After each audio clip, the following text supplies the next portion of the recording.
Setiap pagi di rumah kami dimulai dengan hal yang sama. Aroma kopi hitam, suara langkah kaki di lantai marmer, dan sinar matahari yang menembus tirai, menari di pipi Fadli yang baru keluar dari kamar mandi. Ia selalu terlihat rapi, kemeja putihnya disetrika dengan lipatan sempurna, jam tangan peraknya berkilau, dan wangi parfumnya. Wangi yang menempel di udara bahkan setelah ia pergi. Aku selalu suka melihatnya dari jauh, berdiri di ambang pintu dapur, sambil memperhatikan cara ia menuang topi ke dalam cangkir. Ia bukan tipe laki-laki yang banyak bicara, tapi setiap gerakannya seperti punya makna. Kadang ia akan menoleh, tersenyum kecil, dan berkata, "Kenapa ngeliatin aku kayak gitu? Aku belum gosok rambut loh." Dan aku akan tertawa, menjawab, "Aku cuma takut kamu beneran mimpi. Aku takut kamu terlalu sempurna buat nyata." Ia akan mendekat, mencubit hidungku, lalu membisikkan sesuatu yang tak pernah aku lupakan. "Kalau kamu takut kehilangan aku, cintai aku dengan doa. Karena itu yang gak bisa hilang, bahkan kalau aku gak ada nanti." Waktu itu aku hanya menganggapnya gurauan. Tapi sekarang, setiap kali aku mengingat kalimat itu, rasanya seperti pisau yang masuk ke dada tanpa suara. Fadli bukan sekedar suami. Ia adalah poros dalam hidupku. Ia punya cara yang unik untuk membuatku merasa aman. Bukan dengan uang, bukan dengan janji, tapi dengan kesabaran yang tak pernah berubah, bahkan ketika dunia kami mulai berat. Ia membangun bisnis tambang dari bawah. Dulu ia hanya pekerja lapangan, dengan tangan kasar dan kulit yang terbakar matahari. Tapi justru disitulah aku jatuh cinta. Ia tidak pernah malu pulang dengan baju kotor. Katanya debu di tubuhnya adalah tanda bahwa hari itu ia berjuang. Setiap malam ia akan menulis sesuatu di buku kecil di ruang kerja.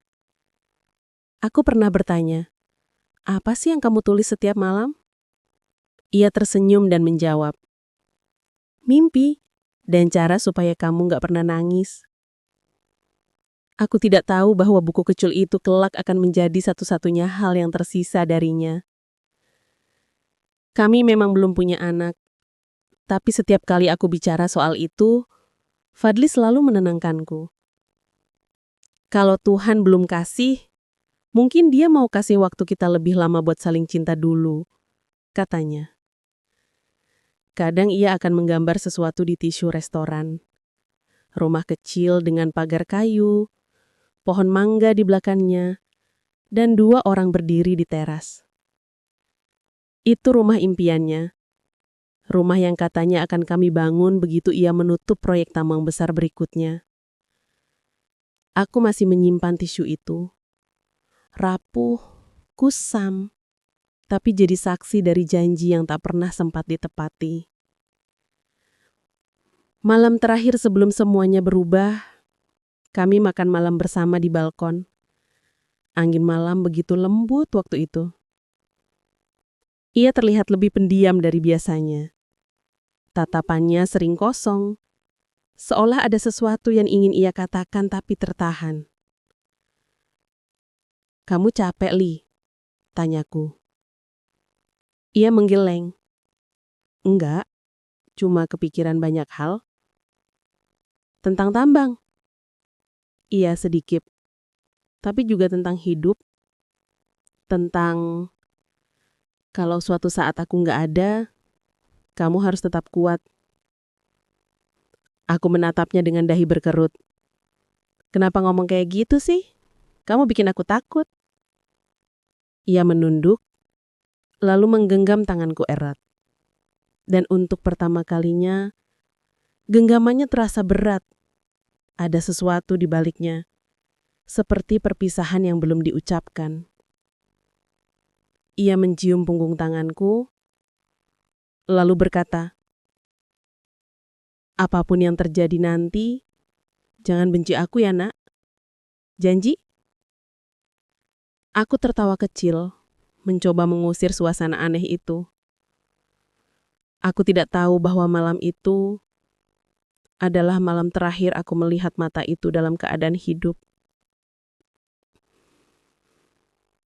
Pagi berikutnya ia berangkat lebih pagi dari biasanya. Mobilnya sudah menyala ketika aku turun dari kamar. Ia berdiri di depan pintu, memelukku cepat dan berkata, "Jangan lupa makan siang, aku pulang sore, paling malam dikit." Itu kalimat terakhirnya padaku. Pagi itu, aku tidak tahu bahwa dunia sedang bersiap untuk berhenti. Pagi itu, langit seperti tahu sesuatu yang belum ku ketahui. Awan menumpuk di atas kota, tapi tidak menurunkan hujan. Udara terlalu tenang, terlalu sepi. Bahkan burung di depan jendela pun tidak berkicau seperti biasa. Aku menatap cangkir kopi di tanganku, melihat asap yang perlahan hilang. Ada rasa cemas yang tidak bisa kujelaskan. Perasaan seperti ketika kau tahu akan kehilangan sesuatu, tapi tak tahu apa dan kapan. Fadli pamit terburu-buru pagi itu. Ia mengenakan kemeja biru muda, dasinya sedikit miring, dan rambutnya masih basah setelah mandi. Aku sempat menegurnya sambil tersenyum. "Kamu lupa sarapan lagi." Ia menoleh, tersenyum kecil. Lalu mengecup keningku. "Nanti aja di jalan sayang, hari ini agak sibuk, doain aku ya." Aku menatapnya pergi dengan hati yang hangat. Tapi entah kenapa, langkahnya terasa berat hari itu. Dan sebelum ia benar-benar masuk mobil, ia sempat menoleh sekali lagi, menatapku lama, seolah ingin mengingat setiap detail wajahku. Aku tersenyum, tak tahu bahwa itu adalah tatapan terakhirnya. Pukul 9 pagi, aku sempat menelponnya. Hanya untuk menanyakan hal kecil, apakah ia sudah sarapan atau belum. "Sudah kok," jawabnya. Suaranya terdengar tergesa tapi hangat seperti biasa. "Aku lagi di lokasi tambang. Nanti aku kabarin kalau udah beres ya." Itu percakapan terakhir kami. 5 jam kemudian, dunia berhenti. Sore itu aku masih di rumah, sibuk membereskan kamar kami. Musik pelan mengalun dari radio, lagu lama yang dulu sering kami dengar saat perjalanan jauh. Tiba-tiba listrik padam. Lalu hujan turun tanpa aba-aba. Aku sempat melirik ke langit, lalu menghela nafas. Dan saat itu, ponselku berdering. Nomor tak dikenal. Aku hampir tidak menjawabnya, tapi jari ini seperti punya kehendak sendiri. "Halo," suaraku terdengar datar. "Ibu Alia?" Suara di seberang berat dan serak. "Saya Joko, staf lapangan Pak Fadli. Ibu bisa tenang dulu ya. Kami sedang dalam keadaan darurat." Aku menggenggam ponsel lebih erat. "Ada apa? Fadli kenapa?" tanyaku cepat. Ada hening beberapa detik. Hening yang membuat nafasku berhenti. "Mobil Pak Fadli jatuh di lokasi tambang. Kami belum bisa mengevakuasi. Mobilnya terbakar." Aku tidak langsung menangis. Aku hanya diam. Dunia di sekitarku mendadak lenyap. Suara hujan, suara radio, semuanya hilang. Yang tersisa hanya gema di kepalaku. Mobilnya terbakar. Kalimat itu terus berputar-putar di dalam pikiranku seperti pisau tumpul yang menyayat pelan. Aku tidak ingat bagaimana aku sampai ke mobil. Aku menyetir tanpa arah menebus hujan yang begitu deras hingga hampir tak terlihat apapun di depan kaca. Jalanan licin, lampu mobil lain seperti bayangan kabur. Yang aku tahu aku harus ke sana. Aku harus melihatnya sendiri. Aku tidak percaya sebelum melihatnya dengan mataku sendiri. Lokasi tambang itu jauh di luar kota. Saat tiba, Jam sudah hampir malam hari. Hujan belum berhenti. Orang-orang berlarian di bawah payung. Suara walkie-talkie bertukar cepat dan lampu sorot menembus kabut. Di tengah semua hiruk-pikuk itu, aku mencari wajah yang kukenal. Aku mencari Fadli. Seseorang mencoba menahanku. "Ibu, tolong jangan ke sana, berbahaya." Tapi aku berlari. Aku berteriak, "Fadli, kamu di mana? Jawab aku." Suara gemuruh hujan menelan suaraku. Tapi aku tidak berhenti. Sampai akhirnya, aku melihatnya. Mobil hitam itu jatuh di tepi jurang, hampir tak berbentuk. Asap tipis masih keluar dari celah besi yang gosong. Bau bensin dan api bercampur dengan tanah basah. Aku berhenti. Kakiku lemas. "Bu, jangan lihat," kata seseorang di belakangku. Tapi aku tetap melangkah. Dan di antara serpihan metal itu, ada sesuatu yang membuat lututku menyerah. Kalung perak yang selalu dipakainya masih tergantung di potongan sabuk pengaman. Aku jatuh berlutut, memeluk udara kosong, dan jeritan keluar dari tenggorokanku tanpa bisa kutahan. Malam itu, dunia berhenti berputar untukku. 3 hari kemudian, mereka mengadakan pemakaman. Tidak ada tubuh, hanya abu yang katanya dari jasad yang terbakar di mobil itu. Aku berdiri di depan peti dengan foto Fadli di atasnya. Senyumnya menatapku seperti sedang berpamitan untuk terakhir kali. Orang-orang datang memberi pelukan, ucapan bela sungkawa, doa. Tapi semua itu tidak ada artinya. Karena tidak ada yang bisa memahami hancurnya hati seorang istri yang kehilangan suaminya tanpa bisa melihat wajahnya untuk terakhir kali. Malam demi malam berlalu seperti bayangan. Aku tidak tidur. Aku hanya menatap pintu rumah menunggu sesuatu yang tak akan kembali. Kadang aku masih mendengar suara mobilnya berhenti di depan rumah.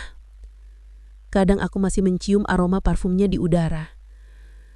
Dan setiap kali itu terjadi, aku berlari keluar. Hanya untuk menemukan halaman kosong. Aku tahu, sebagian dari diriku ikut mati bersamanya. Orang bilang, waktu akan menyembuhkan segalanya. Tapi tidak untuk kehilangan seperti ini. Waktu tidak menyembuhkan. Ia hanya membuatmu terbiasa dengan rasa sakit. Dan malam itu, aku berjanji pada diriku sendiri kalau aku harus bertahan. Entah bagaimana caranya, aku harus belajar hidup tanpa separuh jiwaku. Waktu berjalan, tapi aku tidak. Hari berganti, tapi aku masih di hari yang sama. Hari ketika dunia berhenti. Setiap pagi, aku membuka mata bukan karena ingin hidup, tapi karena tubuhku menolak mati. 3 bulan setelah kepergian Fadli, rumah ini sudah seperti museum. Semua benda berhenti di tempatnya, seolah menunggu seseorang yang tak akan pernah kembali. Di meja makan masih ada 2 cangkir. Di lemari masih ada bajunya. Aku tidak berani mencuci, tidak berani membuang apapun. Karena di setiap benda itu masih ada jejaknya. Orang-orang bilang aku harus belajar ikhlas. Kata mereka Tuhan tahu yang terbaik. Tapi tidak ada yang tahu rasanya menjadi aku. Tidak ada yang tahu bagaimana rasanya menyiapkan makan malam dan teringat bahwa tak ada lagi yang akan duduk di meja itu. Tidak ada yang tahu bagaimana rasanya terbangun di tengah malam memanggil nama seseorang yang sudah tiada. Kadang aku merasa rumah ini berbisik. Ada langkah samar di lorong. Ada aroma parfum yang lewat sebentar. Kadang aku merasa dia pulang. Tapi ketika aku menoleh, selalu hanya angin. Setahun berlalu, orang-orang mulai berhenti datang. Mereka lelah menunggu aku baik-baik saja. Mereka mulai bicara di belakangku. Bilang aku belum bisa move on. Bilang aku terlalu larut dalam kesedihan. Tapi bagaimana caranya move on dari seseorang yang hidup di setiap nafasmu? Fadli bukan hanya suami. Dia rumah. Dia arah. Dia hidupku. Dan ketika ia pergi, semuanya ikut mati. Kadang aku pergi ke makamnya. Duduk lama di sana. Berbicara seolah ia mendengar. "Kamu tahu, aku masih masak gulai favorit kamu tiap Jumat," kataku pelan, sambil menatap nisan tanpa nama. Karena yang dikubur di situ bukan dirinya, hanya abu yang katanya miliknya. Dan di setiap kali aku pamit dari tempat itu, aku selalu berbisik, "Kalau kau bisa dengar aku dari sana, tolong jangan biarkan aku lupa suaramu." Tahun kedua, aku mulai bekerja lagi. Sekadar mengajar les anak tetangga supaya tidak gila sendirian di rumah. Aku mulai belajar tertawa meski terasa palsu. Orang-orang senang melihat aku mulai pulih. Mereka pikir aku kuat, tapi mereka tidak tahu setiap malam aku masih berbicara sendiri di kamar. "Kamu dengar aku kan, Fadli? Aku masih di sini." Dan ketika tak ada jawaban, aku menangis lagi, pelan supaya tidak terdengar tetangga. Tahun ketiga, ibunya Fadli jatuh sakit. Aku sering menemaninya di rumah sakit. Kadang ia menggenggam tanganku erat dan berkata, "Kamu tahu, Alia, aku masih mimpi Fadli tiap malam. Ia datang, tapi tak pernah bicara, hanya menatapku lama." Aku terdiam, karena aku juga mimpi hal yang sama. Kadang, aku takut itu bukan mimpi. Sore itu, setelah 3 tahun berlalu, aku memutuskan menjual rumah lama kami.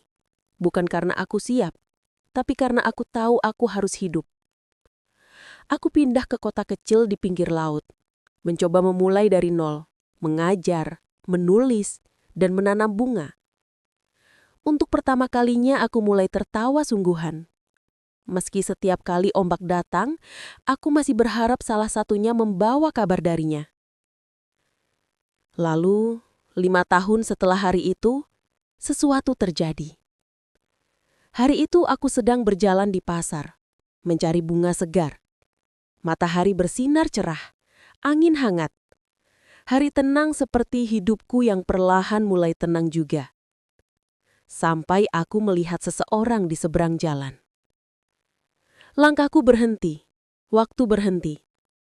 Pria itu berdiri membelakangi matahari. Tubuhnya, posturnya, caranya berjalan, semuanya terasa familiar. Aku menatapnya lama, mencoba menolak pikiran gila yang tiba-tiba muncul. Tidak mungkin itu dia. Tapi ketika ia menoleh, dunia berhenti untuk kedua kalinya. Itu Fadli, masih hidup. Dan di sampingnya, seorang perempuan muda memegang tangannya dengan perut yang sedang hamil. Mereka tertawa, bahagia. Dan saat itu, aku sadar, yang mati ternyata bukan dia, tapi aku. Aku berdiri di tengah keramaian tapi rasanya seperti tenggelam. Suara pasar menghilang, dunia kabur. Aku tidak bisa bergerak, tidak bisa menangis, tidak bisa berteriak. Yang bisa kulakukan hanya satu hal, menatapnya pergi lagi. Malamnya aku tidak bisa tidur. Semua kenangan datang bertubi-tubi. Kata-katanya, senyumnya, janji-janji yang dulu ia ucapkan. "Aku tidak akan pernah meninggalkanmu, Alia," katanya dulu. Tapi ternyata dia hanya berpindah rumah, membangun kehidupan baru tanpa aku. Dan di malam yang sunyi itu, untuk pertama kalinya sejak bertahun-tahun, Aku berdoa agar Tuhan menghapus ingatanku. Sudah 3 tahun berlalu sejak kepergian Fadli. Dan seperti yang orang bilang, waktu memang menyembuhkan luka, tapi tidak sepenuhnya. Ada hari-hari di mana aku bisa tertawa bersama teman-temanku, bisa bercanda dengan rekan kerja, tapi ketika malam datang dan lampu kamar sudah redup, aku masih mendengar suara langkahnya di koridor rumah, aroma parfumnya yang samar, dan bayangan tubuhnya yang seolah masih terbaring di sebelahku. Aku tahu itu hanya ingatan, tapi rasanya terlalu nyata. Aku sudah mencoba banyak hal untuk menata hidupku. Aku membuka toko bunga kecil seperti yang dulu pernah kami bicarakan. Namanya Aira Bloom, nama yang kami pilih untuk anak yang tak pernah sempat lahir.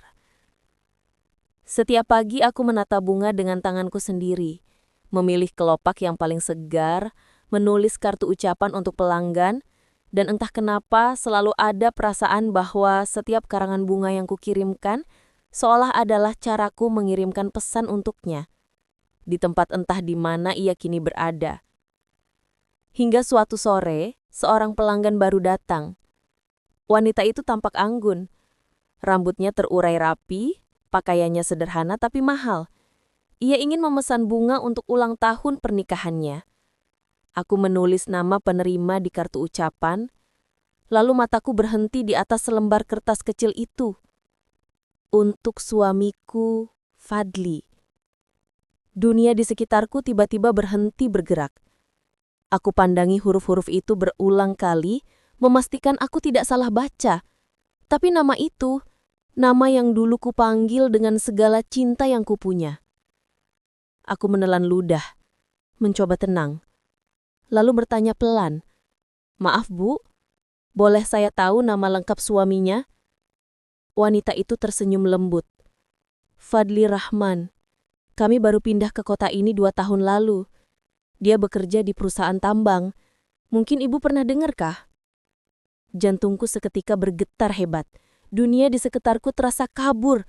Suara-suara hilang. Tubuhku gemetar. Aku tidak tahu bagaimana aku menyelesaikan pesanan bunga sore itu. Yang kuingat hanya jemariku yang bergetar saat menulis namanya. Fadli Rahman. Nama yang seharusnya sudah terkubur 3 tahun lalu bersama semua mimpi yang kami miliki. Malam itu aku tidak bisa tidur. Aku duduk di ruang tamu, menatap album foto lama, lalu membuka kembali berkas berita tentang kecelakaan itu. Aku membaca ulang semuanya. Laporan polisi, surat rumah sakit, berita online, tapi tak ada satupun yang pernah benar-benar menunjukkan tubuhnya. Mereka hanya bilang mobilnya jatuh ke jurang dan ledakan membuat jenazah tak lagi bisa dikenali. Waktu itu aku terlalu hancur untuk mempertanyakan apapun. Aku hanya menerima karena mungkin lebih mudah begitu. Tapi malam ini, untuk pertama kalinya dalam 3 tahun, aku mulai bertanya-tanya, apakah mungkin Fadli tidak pernah mati? Aku mencoba mengusir pikiran itu, tapi semakin aku berusaha, semakin kuat rasa itu menelusup ke dada. Karena ada sesuatu yang tidak pernah hilang sejak hari ia pergi. Sesuatu yang membuatku tak pernah bisa benar-benar melepaskannya. Dan entah kenapa, malam itu, aku merasa di antara angin yang masuk lewat jendela, ada suara samar yang berbisik di telingaku. "Kau akhirnya menemukanku ya Ayla?" Aku tidak tahu apa yang lebih menyakitkan. Kehilangan seseorang yang kita cintai, atau menyadari bahwa orang itu masih hidup, tapi memilih untuk hidup tanpa kita. Sejak hari itu, aku tidak bisa tenang. Nama Fadli Rahman berputar di kepalaku seperti gema yang tak mau berhenti. Aku mulai mencari. Mungkin terdengar bodoh, tapi aku tidak tahu cara lain untuk menenangkan pikiranku. Aku mencari nama perusahaan tambang yang disebut wanita itu, menelusuri alamatnya, hingga menemukan kantor cabangnya di ujung kota. Dari balik kaca mobil, aku menatap gedung itu lama-lama. Dan di sana, di depan pintu masuk, aku melihat seorang pria berjalan keluar. Mengenakan kemeja putih, jam tangan yang kukenal, dan cara berjalan yang tak pernah berubah. Hatiku berhenti berdetak. Langkahnya, postur tubuhnya, bahkan cara ia menatap sekeliling dengan wajah penuh perhitungan, aku tahu, itu dia. Itu Fadli. Aku tidak bisa salah. Tubuhku gemetar. Air mataku tumpah sebelum aku sempat sadar. Dunia di sekitarku terasa kabur, tapi mataku tak bisa berhenti menatap. Aku ingin keluar dari mobil, berlari ke arahnya, memanggil namanya, memeluknya, tapi sesuatu di dalam diriku menahan. Aku melihat seorang wanita menghampirinya. Ia cantik, jauh lebih muda dariku. Membawa kotak makan di tangan, lalu tersenyum manja. Fadli menunduk, mencium keningnya, lalu menggenggam tangannya seperti tak ingin melepas. Dan saat itu juga, seluruh dunia di dalam diriku runtuh. Aku tak sadar sudah berapa lama aku duduk di sana. Tapi setiap detik yang lewat, rasanya seperti pisau yang dihunuskan perlahan ke dadaku. Fadli hidup, tapi tidak bersamaku. Tidak dengan nama kami, tidak dengan kenangan yang kami bangun, dan tidak dengan cinta yang dulu katanya tak akan pernah ia tinggalkan. Malamnya aku menangis tanpa suara. Tidak ada teriakan, tidak ada kemarahan, hanya hening. Hening yang menyesakkan. Aku mencoba mencari alasan. Mungkin dia kehilangan ingatan. Mungkin dia diselamatkan seseorang dan tidak bisa kembali. Aku terus mencari pembenaran karena otakku tidak sanggup menerima kenyataan. Tapi semakin aku mencari, semakin aku menemukan hal-hal yang membuatku semakin hancur.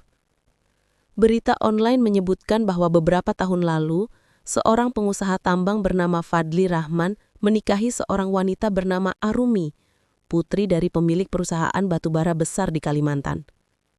Aku membaca itu berulang kali, menatap foto mereka berdua di layar. Fadli dengan senyum yang dulu hanya milikku. Arumi berdiri di sisinya, mengenakan gaun putih sederhana, dan di belakang mereka ada tulisan besar, cinta kedua yang menyembuhkan. Cinta kedua? Jadi, baginya, aku hanya cinta pertama yang harus mati.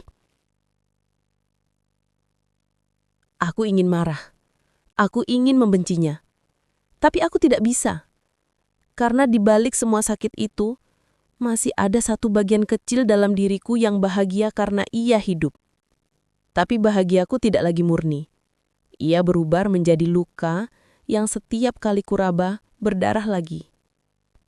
Beberapa hari kemudian aku memutuskan untuk melihatnya lagi. Entah kenapa, aku merasa butuh jawaban langsung darinya.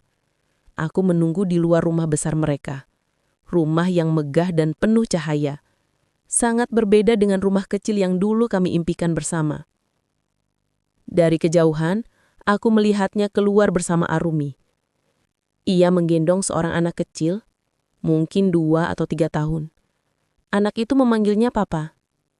Aku menutup mulutku, menahan isak. Air mataku jatuh begitu saja. Ia bukan hanya hidup tanpa aku. Ia telah membangun hidup baru, keluarga baru, dan seolah semua yang pernah kami lalui tak pernah ada. Aku berdiri di seberang jalan menatap mereka pergi. Dan di saat mobil mereka menjauh, aku tersadar. Mungkin aku bukan janda dari lelaki yang mati. Mungkin aku hanya istri dari seseorang yang memilih untuk hidup, tapi tidak denganku. Dan di titik itu, aku tahu kehilangan terburuk bukanlah ketika seseorang meninggal, tapi ketika ia hidup, dan kau tidak lagi menjadi bagian dari alasannya untuk hidup. Malam ini aku menulis lagi, tidak untuk siapapun. Tidak untuk dibaca, hanya untuk mengeluarkan sesuatu yang terasa terlalu berat di dada. Sudah seminggu sejak terakhir kali aku melihatmu, Fadli. Melihatmu memegang tangan wanita itu, menggendong anak kecil dengan tawa yang dulu hanya aku yang tahu artinya. Aku tidak datang lagi sejak malam itu. Aku tidak sanggup. Karena setiap kali aku memandangmu, Aku merasa seperti orang asing di hidup yang dulu kubantu kau bangun. Tapi malam ini, aku menulis surat. Surat yang tidak akan pernah sampai padamu. Karena aku tahu, meski aku kirim, hatimu sudah tidak di alamat yang sama. Fadli, aku harap kamu baik-baik saja di sana. Aku harap setiap pagi kamu masih suka menyeduh kopi dengan gula sedikit dan membaca koran sambil sesekali mengeluh tentang harga minyak dunia yang naik. Aku tidak tahu harus mulai dari mana, tapi ada begitu banyak hal yang dulu belum sempat kukatakan. Aku ingin kamu tahu bahwa aku tidak membencimu. Meskipun kamu meninggalkan luka yang takkan sembuh seumur hidupku, aku tetap berterima kasih pernah jadi bagian dari hidupmu, walau hanya sebentar. Kadang aku berpikir, mungkin kamu punya alasan yang tidak bisa kau jelaskan. Mungkin dunia yang aku tidak tahu memaksa kamu memilih cara ini. Hidup lagi, tapi bukan denganku. Aku ingin marah, Fadli. Aku ingin membenci wajahmu. Ingin menghapus semua jejakmu dari hidupku. Tapi aku tidak bisa. Karena bahkan dalam kebohongan, aku masih menemukan cinta di antara sisa-sisa luka itu. Sekarang, aku tidak lagi ingin menemuimu. Aku hanya ingin percaya bahwa di suatu tempat dalam dirimu masih ada sedikit bagian kecil yang ingat padaku.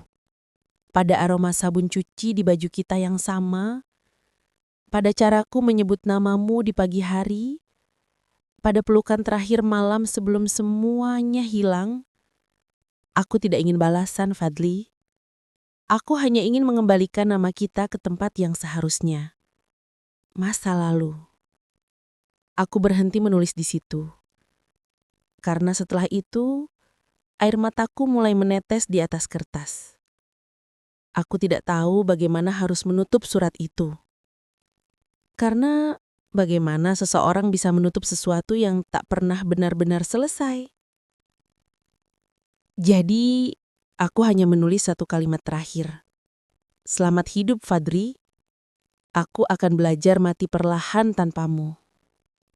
Surat itu kusimpan di dalam laci, bersama cincin pernikahan kami. Cincin yang dulu katanya melambangkan janji seumur hidup. Tapi ternyata hanya bertahan sampai maut yang ia pilih sendiri memisahkan kami. Malam itu aku menatap langit. Bintang-bintang terlihat lebih redup dari biasanya. Dan untuk pertama kalinya, sejak ia pergi, aku berbisik pelan. Terima kasih, sudah pernah jadi rumahku. Aku tahu, cinta ini tak akan pernah sembuh.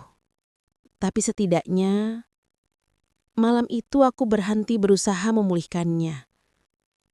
Karena beberapa luka memang diciptakan bukan untuk disembuhkan, tapi untuk diingat, agar kita tahu betapa berharganya saat kita pernah mencintai dengan sepenuh hati. Aku selalu berpikir bahwa hal paling menyakitkan dalam hidupku adalah kehilangan Fadli. Tapi ternyata yang lebih menyakitkan adalah saat aku tahu alasan mengapa ia pergi. Hari itu, aku mendapat telepon dari seseorang yang tidak kukenal. Suaranya berat, terdengar ragu saat menyebut namaku. Apakah ini Alia, istri almarhum Fadli Rahman? Aku terdiam. Entah kenapa setiap kali seseorang menyebut kata almarhum, dadaku masih terasa sesat. Iya, saya Alia. Saya Hendra, dulu rekan kerja Fadli di tambang. Saya tahu ini mungkin akan terdengar gila, tapi saya pikir Anda berhak tahu kebenarannya. Aku tidak langsung percaya, tapi cara pria itu bicara, ada ketulusan yang membuatku tak sanggup menutup telepon. Kecelakaan itu tidak sepenuhnya kecelakaan, Bu. Hari itu Fadli memang ada di tambang. Tapi ia tidak sendirian. Ada insiden besar yang melibatkan pemilik modal dari luar negeri. Fadli dijebak karena ia menolak tanda tangan atas kontrak ilegal yang bisa menghancurkan banyak pekerja. Mereka mengatur kecelakaan itu. Mobilnya memang ditemukan hancur, tapi tubuh yang dikuburkan bukan Fadli. Aku hampir tak bisa bernafas. Suara detak jam di dinding terdengar begitu keras. Setelah itu, Fadli disembunyikan. Dia sempat koma berbulan-bulan, lalu memutuskan untuk tidak kembali. Mereka bilang jika ia kembali, nyawanya jadi taruhan. Dan satu-satunya cara untuk melindungiku adalah membiarkan dunia percaya bahwa dia sudah mati. Aku terdiam lama. Air mata jatuh begitu saja. Kata-kata pria itu seperti pisau yang masuk pelan, tapi pasti ke dalam hatiku. Jadi semua ini karena dia ingin melindungiku. Tapi kenapa ia tidak kembali setelah semuanya selesai? Kenapa ia bisa menikah dengan wanita lain seolah hidup kami dulu tidak pernah ada? Saya tidak tahu pasti, Bu. Suara Hendra kembali terdengar berat.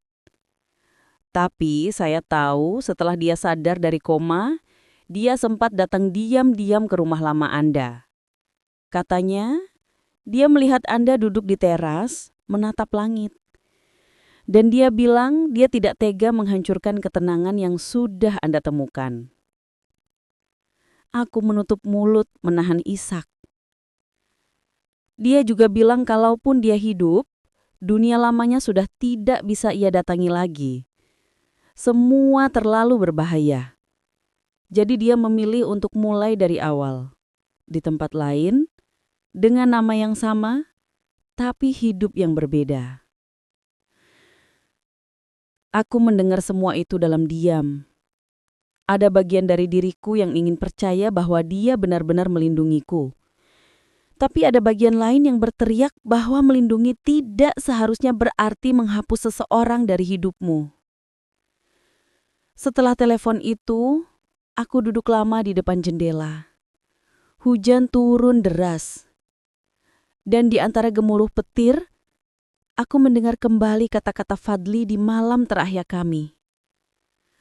Kalau aku gagal, aku gak mau kamu ikut susah, Al. Ternyata, ia benar-benar melakukannya.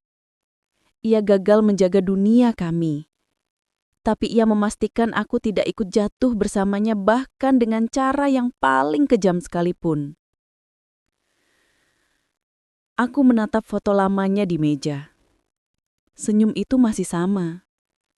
Tapi maknanya tidak lagi utuh. Aku ingin marah. Tapi aku hanya bisa menangis dengan cara paling sunyi.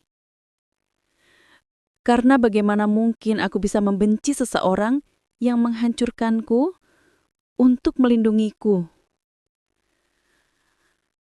Malam itu aku menulis lagi. Bukan surat, bukan doa. Hanya satu kalimat di halaman kosong buku diari. Terima kasih Fadli, karena cinta ini bahkan setelah mati pun masih bisa menyakitiku.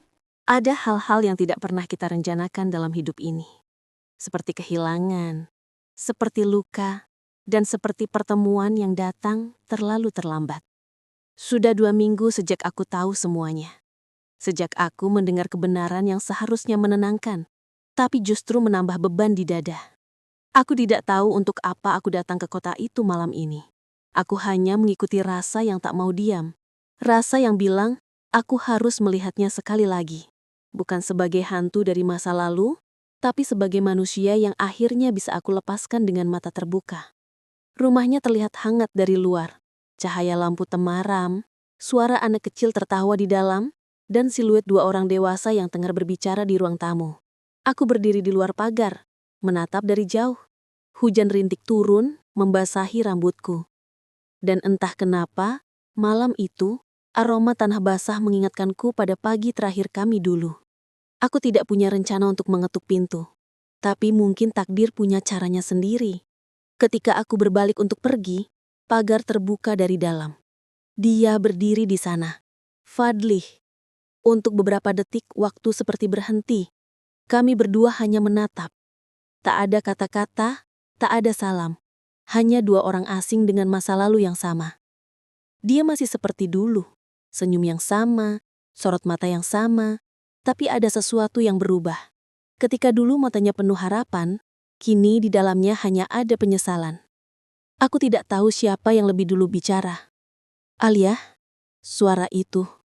Aku pikir aku sudah melupakannya, tapi ternyata tubuhku masih mengenalnya. Aku menatapnya dengan mata yang basah. Jadi, kamu benar-benar hidup, Fadli? Dia menunduk pelan. Ada jeda panjang sebelum ia menjawab. Aku minta maaf. Kata itu terdengar kecil, terlalu kecil untuk menampung luka sebesar ini. Kenapa? Suaraku serak. Kenapa kamu gak pernah kembali? Kenapa kamu biarkan aku hidup seperti janda dari seseorang yang bahkan belum mati? Dia menghela nafas panjang. Air hujan menetes di wajahnya. Entah mana air hujan, mana air mata. Aku ingin kembali, Al. Berkali-kali aku datang sampai depan rumah kita dulu. Tapi setiap kali aku lihat kamu duduk di teras dengan wajah tenang itu, aku takut. Takut apa? Takut menghancurkanmu lagi. Kata-kata itu membuat tubuhku bergetar. Tanganku menggenggam, tapi air mataku jatuh tanpa bisa kutahan. Kamu pikir aku tenang karena sudah lupa? Tidak, Fadli. Aku tenang karena semua air mataku sudah habis buatmu. Dia menatapku lama seolah mencari sesuatu di mataku. Sesuatu yang mungkin dulu pernah ada, tapi kini hanya tinggal sisa. Aku gak punya alasan untuk kamu maafkan.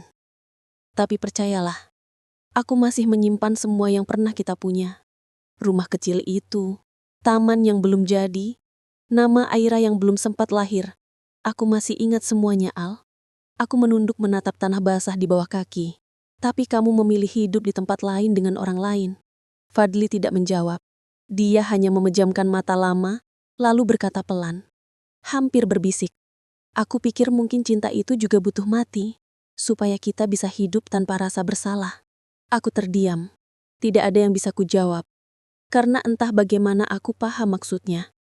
Kadang cinta memang harus dikubur, bukan karena hilang, tapi karena kalau terus hidup, ia akan menyiksa terlalu banyak orang. Kami berdiri dalam diam, di antara hujan yang semakin deras. Dua orang yang pernah bersumpah tak akan berpisah, kini hanya bisa saling menatap dari jarak yang tak bisa dijembatani. Sebelum aku pergi, aku berkata pelan. Aku sudah maafkan kamu, Fadli, tapi aku gak pernah akan lupa. Dia mengangguk kecil, suaranya bergetar saat menjawab. Itu sudah cukup, Al. Terima kasih. Sudah pernah mencintaiku sedalam itu. Aku melangkah pergi tanpa menoleh lagi. Tapi di langkah ketiga aku mendengar suaranya lagi. Alia, kalau hidup ini bisa kuulang, aku cuma mau satu hal. Aku ingin mati di pelukanmu, bukan di kebohongan ini.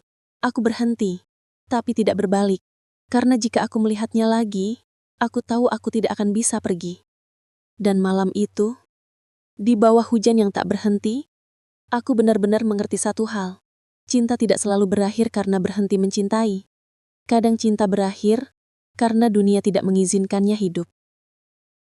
Sudah 10 tahun berlalu sejak malam hujan itu. 10 tahun sejak aku terakhir kali menatap wajah seseorang yang dulu kucintai lebih dari diriku sendiri. Waktu berlalu seperti air, mengikis perlahan semua yang pernah tajam di hati. Tapi anehnya, beberapa kenangan tidak pernah benar-benar hilang. Mereka hanya jadi lebih tenang, seperti ombak kecil yang kadang datang di malam sunyi. Sekarang aku tinggal di sebuah rumah kecil di tepi kota. Rumah ini tidak mewah, tapi setiap sudutnya terasa hidup. Di halaman depan ada bunga Kamboja yang kupelihara sendiri. Dulu, bunga itu adalah favorit Fadli. Entah kenapa aku tidak pernah sanggup menebangnya. Setiap pagi aku bangun lebih awal, menyiapkan sarapan untuk anakku, Aruna. Dia kini sudah berusia 8 tahun. Dengan senyum yang entah kenapa, selalu mengingatkanku pada seseorang. Kadang aku menatap wajahnya lama-lama, mencoba mencari tahu bagian mana dari hidupku yang diwarisinya. Apakah mataku atau cara aku diam? Tapi semakin lama aku melihatnya, aku sadar, Aruna bukan siapa-siapa selain dirinya sendiri. Ia adalah alasan kenapa aku bisa berdiri lagi setelah dunia merobohkanku. Suatu pagi, saat aku sedang menyiapkan bekalnya untuk sekolah, Aruna bertanya dengan polos, "Mah, kenapa Mama selalu senyum waktu lihat bunga kamboja itu? Siapa yang kasih?" Aku terdiam sejenak. Tangan yang memegang pisau berhenti di atas papan. "Dulu, bunga itu ditanam sama seseorang yang Mama sayang," jawabku pelan. "Tapi sekarang, bunga itu tumbuh untuk kita berdua." Aruna tersenyum kecil lalu memelukku. "Kalau gitu, aku juga mau siram tiap pagi, biar dia nggak sedih sendirian." Dan aku hanya bisa tersenyum sambil menahan sesuatu yang bergerak di dada. Malam harinya, setelah Aruna tidur, aku duduk di teras dengan secangkir teh. Langit malam bersih dan bulan tampak bulat sempurna. Entah kenapa setiap kali bulan penuh, aku selalu teringat pada Fadli. Bukan karena aku masih menunggu, tapi karena di setiap cahaya lembut bulan itu, ada sesuatu yang terasa seperti maaf. Aku dengar kabar tentang Fadli dari orang-orang. Ia hidup tenang di kota lain bersama keluarganya. Anak-anaknya tumbuh sehat, perusahaannya masih berjalan, dan aku tidak lagi merasa apa-apa saat mendengarnya. Tidak ada amarah, tidak ada penyesalan, hanya perasaan syukur karena aku pernah mencintainya, dan karena kini aku bisa mencintai hidupku sendiri. Terkadang, saat aku menulis jurnal malamku, aku masih menyebut namanya. Bukan sebagai luka, tapi sebagai pelajaran. Bahwa cinta tidak selalu berarti memiliki, dan kehilangan bukan akhir dari segalanya. Aku menatap jendela kamar Aruna. Di balik tirai aku bisa melihat bayangan kecilnya yang sedang memeluk boneka. Aku tahu, di dunia ini, aku tidak lagi sendirian. Aku menatap langit sekali lagi dan berkata dalam hati, "Terima kasih Tuhan, karena aku pernah jatuh. Tapi Kau beri aku alasan untuk bangkit lagi." Malam itu aku menulis di buku harianku. Aku bukan lagi istri seseorang. Aku bukan lagi wanita yang ditinggalkan. Aku hanyalah Alia, perempuan yang akhirnya pulih. Dan untuk pertama kalinya setelah sekian tahun, aku merasa benar-benar damai. 15 tahun berlalu. Aruna kini sudah tumbuh menjadi gadis muda yang cantik dan cerdas. Ia kuliah di luar kota, mengambil jurusan arsitektur, sesuatu yang dulu sering diimpikan Fadli. Aku kini tinggal sendirian. Rumah kecil ini tetap sama. Temboknya sedikit menguning, tapi bunga kamboja di depan jendela masih mekar setiap musim. Aku tidak tahu apakah aku akan menua di sini. Tapi yang pasti, di rumah inilah aku belajar mencintai tanpa syarat. Mencintai diriku, anakku, dan hidup yang telah mengujiku dengan caranya sendiri. Pagi itu, aku menerima sepucuk surat. Tidak ada nama pengirim, hanya amplop sederhana dengan tinta yang sedikit pudar. Aku membukanya perlahan. Di dalamnya, hanya ada satu lembar kertas dengan tulisan tangan yang masih sangat kukenal. Alia, Jika surat ini sampai padamu, berarti aku tidak lagi ada di dunia yang sama denganmu. Aku tidak tahu apakah aku pantas menulis ini. Tapi seumur hidupku, aku tidak pernah bisa benar-benar menutup mataku tanpa memikirkanmu. Aku bahagia dengan hidupku, dengan keluarga kecilku. Tapi di sudut terdalam hatiku, masih ada ruang kecil yang hanya menyimpan satu nama. Namamu. Jangan bersedih. Aku ingin kamu tahu, aku meninggalkan dunia ini dengan tenang. Karena tahu, kamu sudah menemukan caramu sendiri untuk bahagia. Terima kasih sudah pernah mencintaiku, bahkan setelah aku hilang. Fadli. Tanganku bergetar saat membacanya. Air mata yang sudah lama tidak jatuh, tiba-tiba mengalir tanpa bisa kutahan. Aku tidak menangis karena kehilangan. Tapi karena akhirnya, aku tahu cinta kami memang tak pernah benar-benar hilang. Ia hanya berubah bentuk menjadi sesuatu yang lebih lembut. Sesuatu yang bisa kubawa tanpa rasa sakit. Sore itu, aku pergi ke taman belakang. Tempat bunga Kamboja tumbuh paling tinggi. Aku menggali tanah kecil dan menyelipkan surat itu di bawah akar pohonnya. Aku berbisik pelan. Istirahatlah dengan tenang, Fadli. Cinta ini sudah kutanam dan aku tak akan mencabutnya lagi. Angin sore berhembus lembut, seolah membawa pesan yang tak terlihat. Aku menatap langit jingga, lalu tersenyum. Tidak ada lagi luka. Tidak ada lagi penantian. Hanya satu perasaan yang tersisa.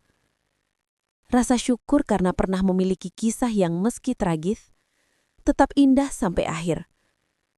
Aku berjalan masuk ke rumah, menyalakan lampu ruang tamu, dan melihat foto Aruna di meja. Lalu aku menulis satu kalimat terakhir di buku harianku malam itu. Beberapa cinta tidak ditakdirkan untuk abadi bersama, tapi tetap hidup di antara nafas dan waktu, sebagai kenangan yang tidak akan pernah mati. Dan untuk pertama kalinya, aku menutup buku itu dengan tenang. Karena akhirnya, semua sudah reda.